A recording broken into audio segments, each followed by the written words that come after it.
വീണ്ടും വാർത്തയിലേക്ക്. രാജ്യത്ത് നികുതി ഇളവുകൾ പ്രാബല്യത്തിൽ 90% ഉൽപ്പന്നങ്ങൾക്കും വില കുറയും. ഇളവുകളെപ്പറ്റി ബി.ജെ.പി വ്യാപക പ്രചാരണം നടത്തും.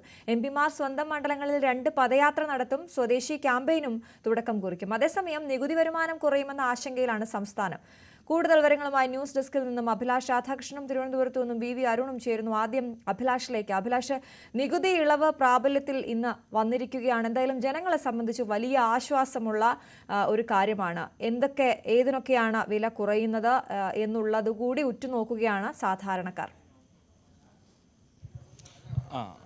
അശ്വതി, വലിയ രീതിയിലുള്ള വിലക്കുറവുകളാണ് ഇനി മുതൽ നമ്മുടെ രാജ്യത്തെ ആളുകൾക്ക്, സാധാരണക്കാർക്ക്, പ്രധാനമായും സാധാരണക്കാർക്ക് അനുഭവപ്പെടുക. നമ്മൾ നിത്യോപയോഗ സാധനങ്ങൾ, ദിവസേന വീട്ടിൽ ഉപയോഗിക്കുന്ന എല്ലാ സാധനങ്ങൾക്കും വലിയ രീതിയിലുള്ള വിലക്കുറവാണ് ഇനി വരാൻ പോകുന്നത്. നമുക്കൊന്ന് നോക്കാം. ആദ്യം വെണ്ണ, നെയ്യ്, അതുപോലെ പാലുൽപ്പന്നങ്ങൾ, shampoo, hair oil, toothpaste തുടങ്ങി രാവിലെ നമ്മൾ കണ്ണു തുറന്ന് എണീക്കുന്നത് മുതൽ നമ്മൾ ആദ്യം ഉപയോഗിക്കുന്ന പേസ്റ്റ് മുതൽ അത്തരത്തിലുള്ള എല്ലാ സാധനങ്ങൾക്കും 5% നികുതി കുറച്ചിട്ടുണ്ട്. അത്തരത്തിൽ വലിയ രീതിയിലുള്ള വിലക്കുറവ് ഇനി ഉണ്ടാകും. അതുപോലെ കുട്ടികളുടെ നാപ്കിൻ, ക്ലിനിക്കൽ ഡയപ്പർ തുടങ്ങിയിട്ടുള്ള സാധനങ്ങൾക്ക് വില കുറയും. പിന്നെ വ്യക്തിഗത ആരോഗ്യ ലൈഫ് ഇൻഷുറൻസ്, നമ്മൾ എല്ലാവരും ഇപ്പോൾ ഉപയോഗിക്കുന്ന ലൈഫ് ഇൻഷുറൻസ്, നമ്മുടെ ആരോഗ്യമായിട്ടുള്ള ഇൻഷുറൻസ് എല്ലാം, അതിനെല്ലാത്തിനും ഇനിയിപ്പോൾ നികുതി കുറയുന്നതാണ്. അതുപോലെ കണ്ണട, AC, വാഷിംഗ് മെഷീൻ, 32 ഇഞ്ചിന് മുകളിലുള്ള TV, മോണിറ്റർ, പ്രൊജക്ടർ, ഇത്തരത്തിൽ ഹോം അപ്ലയൻസസിന് ഫ്രിഡ്ജ്, വാഷിംഗ് മെഷീൻ തുടങ്ങിയിട്ടുള്ള എല്ലാ സാധനങ്ങൾക്കും വില കുറയും. ഇപ്പോൾ 28% GST ആയിരുന്നത് 18%, ഹോം അപ്ലയൻസസിൽ 28% ഇതുവരെ നികുതി, അത് 18% കുറയും. അങ്ങനെ ഇപ്പോൾ 1000 രൂപയ്ക്ക് നമ്മൾ ഒരു അപ്ലയൻസ് വാങ്ങുവാണെങ്കിൽ അതിൽ 100 രൂപ വരെ കുറയാനുള്ള സാധ്യതയുണ്ട്. അതുപോലെ 350 cc താഴെയുള്ള ഇരുചക്ര വാഹനങ്ങൾ, അതുപോലെ 3 ചക്ര വാഹനങ്ങൾ, ഇവയ്ക്കും വില കുറയും. അതിൽ 28% അതിനും GST, അത് 18% കുറയും. അതുപോലെ 4 ചക്ര വാഹനങ്ങൾ, കാറുകൾക്കും 20 ലക്ഷത്തിന് താഴെയുള്ള കാറുകൾക്കും ഇനി വില കുറയും. 99,000 രൂപ വരെയൊക്കെയാണ് പല കാർ കമ്പനികളും ഇപ്പോൾ തന്നെ വില കുറവ് പ്രഖ്യാപിച്ചിരിക്കുന്നത്. അത് ഇന്ന് മുതൽ തന്നെ നമുക്ക് പ്രാബല്യത്തിൽ വരും. ഇന്ന് മുതൽ കാർ ബുക്ക് ചെയ്യുന്നവർക്ക് അത്തരത്തിൽ 1 ലക്ഷം രൂപയോളം വില കുറയാനുള്ള സാധ്യതയുണ്ട്. പിന്നെ അതുപോലെ മാർബിൾ, ഗ്രാനൈറ്റ്, സിമൻറ്റ്, കാർഷികോൽപ്പന്നങ്ങൾ, വസ്ത്രമേഖലയിലെ 2500 രൂപയ്ക്ക് താഴെയുള്ള വസ്ത്രങ്ങൾ, ഇവയ്ക്കെല്ലാം വില കുറയും. അതിൽ മാർബിളിനും ഗ്രാനൈറ്റ്, സിമൻറ്റ്, ഇതിനൊക്കെ വില കുറയുന്നത് സംസ്ഥാന സർക്കാരിനെ കൂടെ ബാധിക്കും. അതിനെപ്പറ്റി നമുക്ക് അടുത്ത ഘട്ടത്തിൽ നമുക്ക് ചർച്ച ചെയ്യാം. പിന്നെ വില കൂടുന്ന സാധനങ്ങൾ എന്ന് പറയുന്നത് നമ്മൾ അധികം ഉപയോഗിക്കാത്ത എന്നാൽ ലക്ഷറീസ് ആയിട്ടുള്ള സാധനങ്ങൾക്കാണ് വില കൂടുന്നത്. അതിൽ ആഡംബര വാഹനങ്ങളുണ്ട്, അതുപോലെ പുകയില ഉൽപ്പന്നങ്ങൾ, പാൻ മസാല, ലോട്ടറിക്ക് വില കൂടുന്നത്, ലോട്ടറി ടിക്കറ്റിന് വില കൂടില്ല, പക്ഷേ ലോട്ടറിയുടെ സമ്മാന തുകയിലായിരിക്കും മാറ്റം വരിക. അതുപോലെ ഏജൻറ്റ് കമ്മീഷനിലും മാറ്റം വരാൻ സാധ്യതയുണ്ട്. ഇത്തരത്തിൽ അതുപോലെ 20 ലക്ഷം രൂപ മുതൽ 40 ലക്ഷം രൂപ വിലയുള്ള ഇലക്ട്രിക് വാഹനങ്ങൾക്കും വില കുറയും. ഈ അടുത്തിടെയായിട്ടൊരു ട്രെൻഡ് കാണുന്നത് ഇലക്ട്രിക് വാഹന മേഖലയിൽ വലിയ രീതിയിലുള്ള ഒരു വിപണിയിൽ വലിയ രീതിയിലുള്ളൊരു കുതിച്ചുചാട്ടമുണ്ട്. ആ ഒരു സാഹചര്യത്തിലാണ് ഇപ്പോൾ 20 ലക്ഷം രൂപയ്ക്ക് മുകളിൽ വില വരുന്ന ഇലക്ട്രിക് വാഹനങ്ങൾക്ക് നികുതി കൂടുന്നത്. അതുപോലെ 40 ലക്ഷം രൂപയ്ക്ക് മുകളിൽ വരുന്ന വാഹനങ്ങൾ, 2500 രൂപയ്ക്ക് കൂടുതലുള്ള വസ്ത്രങ്ങൾ, ഇവയ്ക്കെല്ലാം വില കൂടുന്നുണ്ട്. കാർബണേറ്റഡ് പാനീയങ്ങൾ, നമ്മുടെ പെപ്സി, കൊക്കക്കോള, ഫ്രൂട്ടി തുടങ്ങിയിട്ടുള്ള പാനീയങ്ങൾ, നമ്മളതൊന്നും അധികം ഉപയോഗിക്കാതിരിക്കുന്നതാണ് നല്ലത്. അത്തരത്തിലുള്ള പാനീയങ്ങൾക്കും വില കൂടുന്നൊരു സാഹചര്യമുണ്ട്, GST കൂടുന്നൊരു സാഹചര്യമുണ്ട്. എന്തായാലും ജനങ്ങൾക്ക് വലിയ രീതിയിൽ ഉപയോഗം വരുന്ന, ആളുകൾ ഉപയോഗിക്കുന്ന സാധനങ്ങൾക്കെല്ലാം വില കുറയുന്നൊരു സാഹചര്യമുണ്ട്.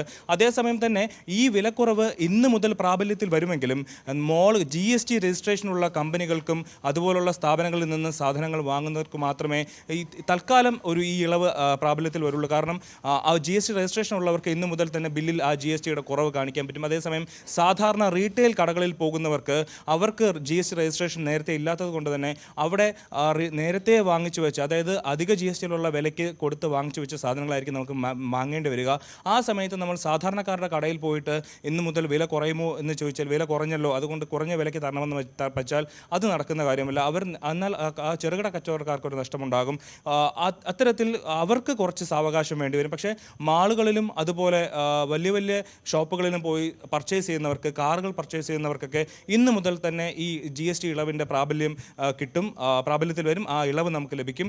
അതുപോലെ തന്നെ സംസ്ഥാന സർക്കാരിനെ സംബന്ധിച്ച് ഈ GSTയിൽ ഇളവ് വരുത്തിയത് വലിയ നഷ്ടത്തിലേക്കാണ് പോകുന്നതെന്നാണ് ധനമന്ത്രി KN ബാലഗോപാൽ പറയുന്നത്. ഒരു വർഷം 8,000 മുതൽ 10,000 കോടി രൂപയുടെ നഷ്ടം സംസ്ഥാന സർക്കാരിനുണ്ടാവും. ഈ GST ഇളവ് പ്രഖ്യാപിച്ചത് വേണ്ടത്ര പഠിച്ചിട്ടല്ല.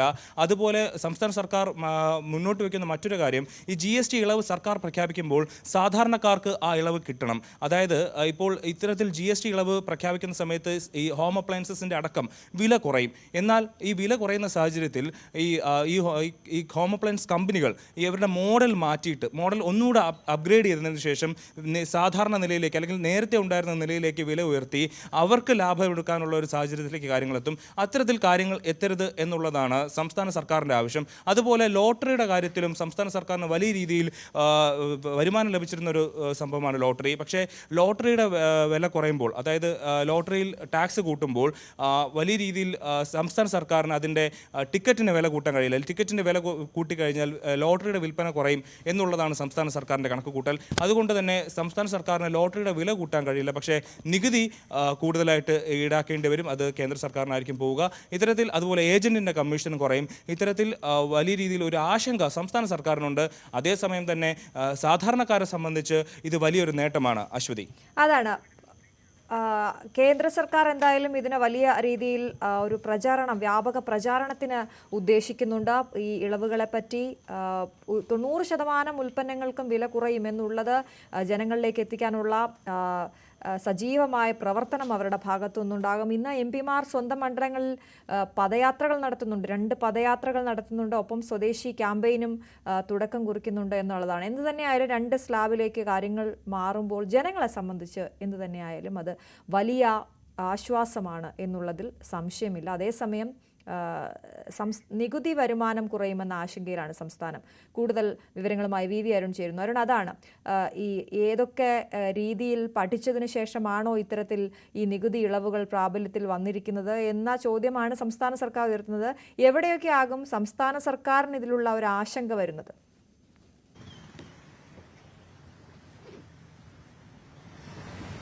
പ്രധാനമായും ലോട്ടറിയുടെ നികുതി ഉയരുന്നതാണ് സംസ്ഥാനത്തെ ആശങ്കയിലായത്. നമുക്കറിയാം, സംസ്ഥാനത്തെ ഏറ്റവും പ്രധാനപ്പെട്ട ധനാഗമ മാർഗങ്ങളിലൊന്നാണ് ലോട്ടറി വിൽപ്പന. അത് ലോട്ടറി വിൽപ്പന എങ്ങനെ ബാധിക്കുമെന്ന ആശങ്കയാണ് പൊതുവിലുള്ളത്. നേരത്തെ ഈ GST നിരക്ക് വർദ്ധിപ്പിക്കുമെന്ന് പറഞ്ഞപ്പോൾ തന്നെ ലോട്ടറി വ്യാപാരികളും ഒക്കെ വലിയ കച്ചവടക്കാരുമൊക്കെ വലിയ സംശയങ്ങളും ആശങ്കയുമായി സർക്കാരിനെ സമീപിച്ചിരുന്നു. അതിനൊടുവിലാണ് ഇത്തരത്തിൽ ലോട്ടറിയുടെ വില വർദ്ധിപ്പിക്കാതെ പിടിച്ചു നിൽക്കാൻ കഴിയുമോ എന്ന സാധ്യതകൾ സർക്കാർ പരിശോധിക്കുന്നത്. അതിന്റെ ഭാഗമായാണ് ഇപ്പോൾ സർക്കാർ അത്തരമൊരു തീരുമാനം എടുത്തത്. ലോട്ടറിയുടെ വില വർദ്ധിപ്പിക്കാതെ തന്നെ മുന്നോട്ട് പോകാനാണ് ഇപ്പോൾ സർക്കാരിന്റെ തീരുമാനം. അത്ര എളുപ്പം ലോട്ടറിയുടെ വില കൂട്ടാൻ സർക്കാരിന് കഴിയുകയുമില്ല. കാരണം മാസങ്ങൾക്ക് മുമ്പാണ് ലോട്ടറി വില വർദ്ധിപ്പിച്ചത്. അതുകൊണ്ട് വീണ്ടും അത്തരത്തിൽ വർദ്ധിപ്പിച്ചാൽ കച്ചവടം കുറയുമെന്ന ഒരു കാര്യമുണ്ട്. കഴിഞ്ഞ മെയ്യിലാണ് 40-ൽ നിന്ന്